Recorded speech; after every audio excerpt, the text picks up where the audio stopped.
which is why they're so effective. So what we're doing is we're making mutation tests for these things. And we will be competing directly with something called NGS, which is next generation sequencing. Next generation sequencing looks like an unbeatable gorilla, because it dominates not only the airways around this kind of thing, but it's also the discovery tool for determining the mutational spectrum of a cancer, oftentimes initially when a person presents with cancer. But cancer is an evolving disease. So it acquires mutations, it loses mutations, it responds to therapy by, that subpopulation now is gone. Now you have a new population of cells that have new mutations.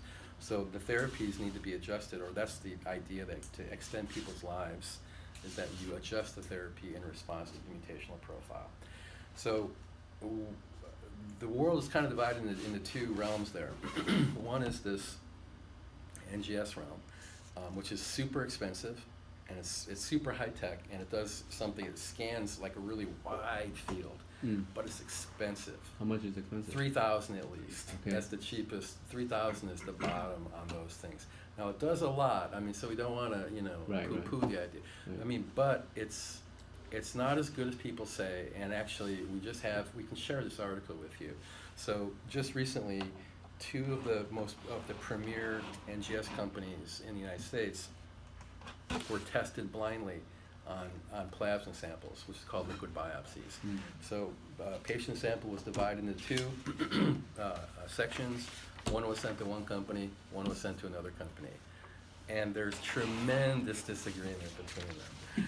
Okay. And so I kind of laugh, because NGS, if you understand how that is an extremely complicated technology. The answer makes it look easy.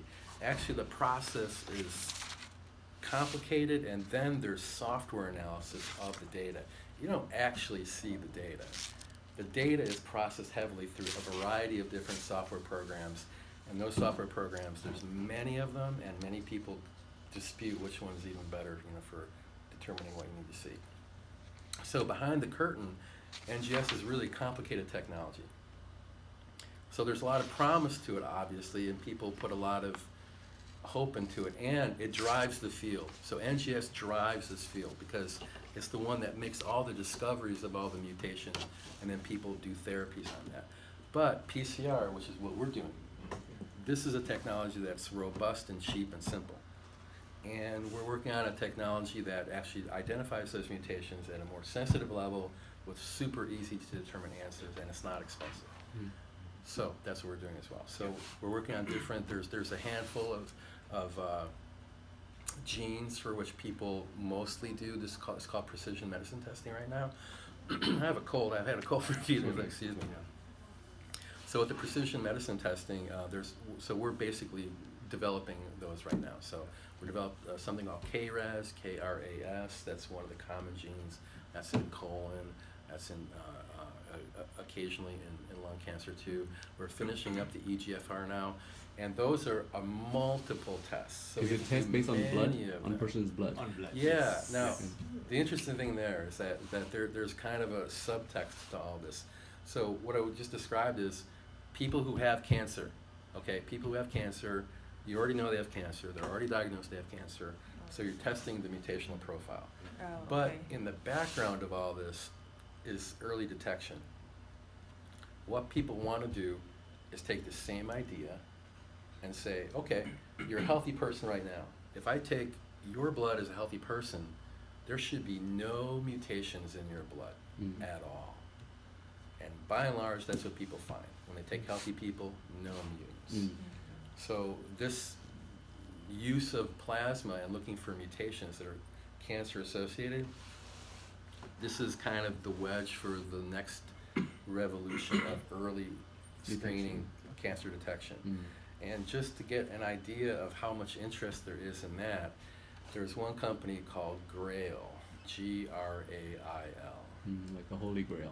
Holy Grail. Like the Holy Grail. Okay. It's called Grail. It's a spin out of Illumina, and that is their whole mission, is to use NGS to do early detection, which is very difficult to do still in many cancers. It's still hard to do. Prostate cancer, not so much. Sometimes breast cancer, not. But many cancers are hard to detect early. And that's where this is going, really. And so we're working on lowering our sensitivity right now to kind of meet that standard. But what we can do right now is the average sensitivity of the FDA-approved tests for biopsy samples is around 4.5%, and that's across multiple companies and NGS. NGS is not more sensitive than PCR. What I mean by 4.5% is that's 96% normal sequence and 4% mutant. Anything above 4% they can detect. I see. Wow. Now, when you go at 4%, you go 3%, 2%, they start dropping. So it's not a cliff. But basically now you have half and half. Because they're too low, and then they cannot figure out. So I talked to scientists on NGS. They said that for accuracy, the best, they have to use like 8 to 15%. Okay, that means in the genome they have a healthy genome and they have a mutant. So mutant has to have more, so that they can, because all of the healthy genome a lot. So how do they detect accurately? Then the scientists I speak with, at least 8 to 15%. And but now our technology, we can go very low, like 0.5%. No way. Yeah. To detect the cancer. To detect it. Early detection. I That's believe amazing. that early detection. Wow. So now, as he said, we already tried with 0.5. It works, and I myself believe that it can go like 0.0. Wow, something. less than less or than one that. above 1%. So, when the patient has 1%, they don't see the tumor. Right. They don't see the cancer. Right. Yeah. They have to wait until like But more. When you detect it, do you know what kind of cancer? Does it tell you what kind of cancer they have? Yes. Absolutely Each not. guy. You don't. You already know what the cancer is. So in that case, that's, in theory you can, but nobody's been able to achieve that too easily. There's some companies that do that, but it's not based on DNA mutations. It's based on RNA profiles. But what I want to show you, can you see the yellow one? There's no color. You mean the bright color? The yellow in the center. Oh yes. Can you find it? See the yellow? Yeah. Where? The yellow one. You mean the white spot? There's one with a yellow spot There's on one it. with yellow. Really? Is I this thought a this is cancer test? Because I'm going to fail. Okay, yeah. This is like a black and But white this is the print. challenge. Okay, so this is the Turing machine that broke the German code Oh, I see the in yellow. World War II. This is the The machine. bottom, yeah. That's one. There's 100 of these. There's over 100. There's a little over 100 of these. That's 1%. That's why it's so hard to detect, because you're looking for one base change in 1% of the sample, meaning everything else here can trigger your system into a false positive if you don't have a really good system. That's why I keep this, because it's challenging. You think, oh, 1%, that's not that hard. It is kind of hard, because you have all of these competing with this one for detection. And that's why it's hard to get even to 4%. It's even hard to do that. So people can do below 4% a little bit, but they start losing it. And we're kind of at what I would say solidly around 1%. We're about there with these tests. So what's the difference between this and like a CA-125? Extremely unspecific test. Unspecific People use test. it because there's nothing else to use. I see. I mean, no, I'm not kidding. Yeah, I mean, it's no, there's that's what the I'm wondering. specificity and sensitivity of those tests.